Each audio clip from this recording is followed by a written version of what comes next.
berjalan berdampingan dengan kami untuk mengawal mereka sehingga mereka betul-betul memahami dan mengetahui untuk apa Allah Subhanahu wa taala menciptakan mereka. Assalamualaikum warahmatullahi wabarakatuh. Kapal-kapal yang tertambat di dermaga akan terlihat indah dan mungkin akan semakin terlihat indah ketika dilihat pada pagi atau sore hari. Tapi kita perlu tahu bahwa kapal-kapal itu dibuat tidak hanya untuk tertambat di dermaga. Ya, kapal-kapal itu dibuat untuk membantu para nelayan untuk memenuhi kebutuhan mereka. Kapal-kapal itu dibuat untuk menerjang lautan.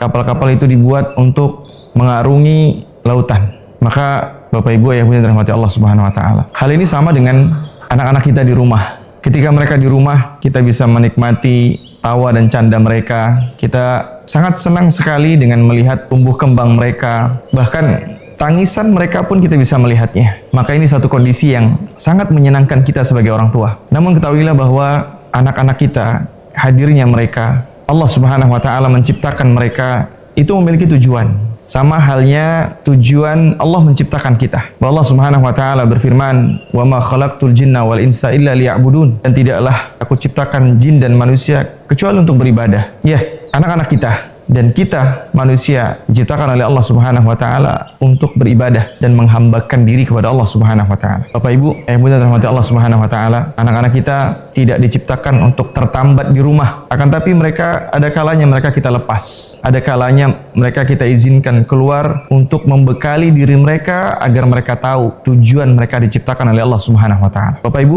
Bunda rahmati Allah Subhanahu wa taala, Pesantren Islam Al-Ihsan Tengaran 12 Riau telah berkomitmen bahwa lembaga ini adalah lembaga yang mencetak generasi agar mereka tahu, agar mereka memahami untuk apa Allah Subhanahu wa taala menciptakan mereka. Mari bergabung bersama kami, mari bersama-sama kita melangkah untuk mengawal generasi sehingga mereka memahami dan mengetahui untuk apa Allah Subhanahu wa taala menciptakan mereka. Pesantren Islam Al-Ihsan Tengaran 12 Riau telah resmi membuka pendaftaran sejak 2 Agustus 2025 dan pendaftaran ini hanya dibuka sampai tanggal 14 September 2025. Waktu yang tidak begitu panjang, maka kami menghimbau kepada Bapak Ibu Ayah Bunda sekalian yang saat ini memiliki anak yang berada di kelas 6, khususnya putra ya, maka mari manfaatkan kesempatan ini dengan baik, berjalan berdampingan dengan kami untuk mengawal mereka sehingga mereka betul-betul memahami dan mengetahui untuk apa Allah Subhanahu wa taala menciptakan mereka. Semoga informasi ini bisa dimanfaatkan dengan baik. Semoga Allah Subhanahu wa taala memberikan kemudahan kepada ayah bunda sekalian untuk mengawal anak-anak, mengawal generasi umat ini sehingga mengetahui tujuan Allah Subhanahu wa taala menciptakan mereka. Demikian, semoga informasi ini bisa bermanfaat. Wabillahi taufik wal hidayah. Wassalamualaikum warahmatullahi wabarakatuh.